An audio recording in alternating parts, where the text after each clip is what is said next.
কি যে আচৰিত কথা, মানুহে কেতিয়াও ভুল প্ৰমাণিত হোৱাৰ পিছতো আপোনাক ক্ষমা নিবিচাৰে, কিন্তু আপোনাক ভুল বুলি প্ৰমাণিত কৰিবলৈ তেওঁ নিজৰ সম্পূৰ্ণ শক্তি লগাই দিব পাৰে। নমস্কাৰ বন্ধুসকল, মোৰ ইউটিউব চেনেল আছামিজ মটিভেশ্যন বাই জিকে লৈ আপোনালোকক পুনৰ এবাৰ স্বাগতম জনাইছোঁ অন্য এটি নতুন ভিডিঅ'লৈ। আহক আজিৰ ভিডিঅ'টিৰ কথাখিনি আৰম্ভ কৰোঁ। আমি খঙত কোৱা এটা কঠোৰ শব্দও ইমানেই ভয়ংকৰ হ'ব পাৰে যে আমি আগতে কোৱা হাজাৰ হাজাৰ ভাল কথাও এক মুহূৰ্ততেই নষ্ট কৰি দিব পাৰে।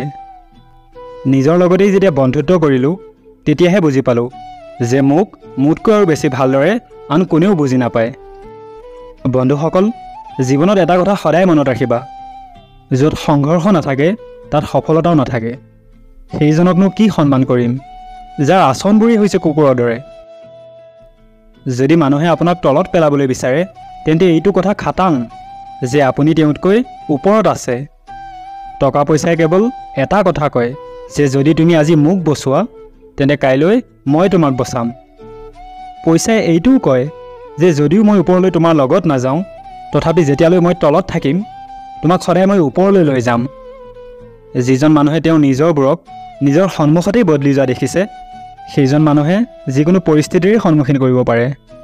নাজানো কিয় মোৰ এতিয়া এনেকুৱা লাগে যে নিজৰ কথাবোৰ নিজৰ হৃদয়তেই ৰাখিব লাগে আমি সদায়। বন্ধুসকল, মই জীৱনত এনেকুৱা এজন মানুহ বিচাৰোঁ যিজনে নেকি মই কিবা ভুল কৰিলে মোক বুজায় নাকি মোক এৰি থৈ গুচি যায়। বন্ধুসকল, জীৱনত তিনিটা নিয়ম বনাই লোৱা।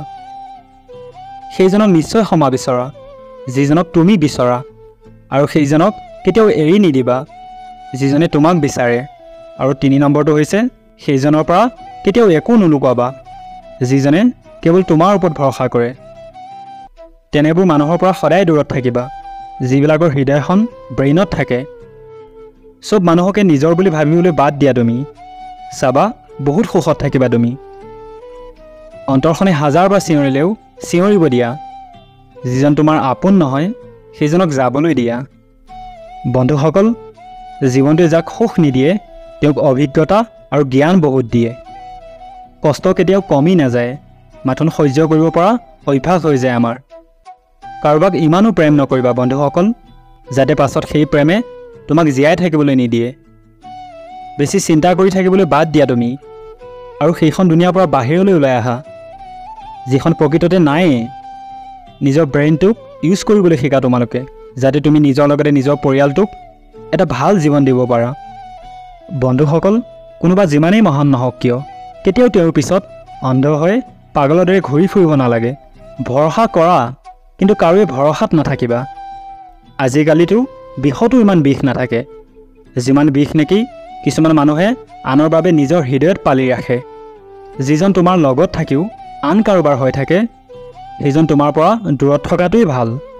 বন্ধুসকল, প্ৰেম সেয়া নহয় য'ত নেকি তোমাৰ এটা ভুলৰ বাবেই তোমাক এৰি থৈ গুচি যায় তেওঁ। প্ৰকৃততে প্ৰেম সেয়াহে য'ত তোমাৰ হাজাৰটা ভুলৰ পিছতো তোমাক শুধৰাই তেওঁ তোমাৰ কাষত থিয় হৈ থাকে। অকলশৰে থকাটো আৰু অকলশৰীয়া হৈ যোৱাৰ মাজত বহুত পাৰ্থক্য আছে। এয়া কলিযুগ হয় চাহাব। ইয়াত মানুহে নিজৰ প্ৰব্লেমবোৰতকৈ বেছি আনৰ সুখ দেখি দুখত থাকে। বহুত বহুত ধন্যবাদ বন্ধুসকল মোৰ আজিৰ ভিডিঅ'টিৰ কথাখিনি সম্পূৰ্ণকৈ শুনাৰ বাবে। আৰু ভিডিঅ'টিৰ কথাখিনি শুনি যদি ভাল লাগিল তেন্তে ভিডিঅ'টি এবাৰ লাইক আৰু শ্বেয়াৰ কৰিবলৈ নাপাহৰিব। আৰু মোৰ চেনেলটো যদি আপোনালোকে নতুনকৈ আহিছে তেন্তে এবাৰ ছাবস্ক্ৰাইব কৰি ল'ব। ধন্যবাদ।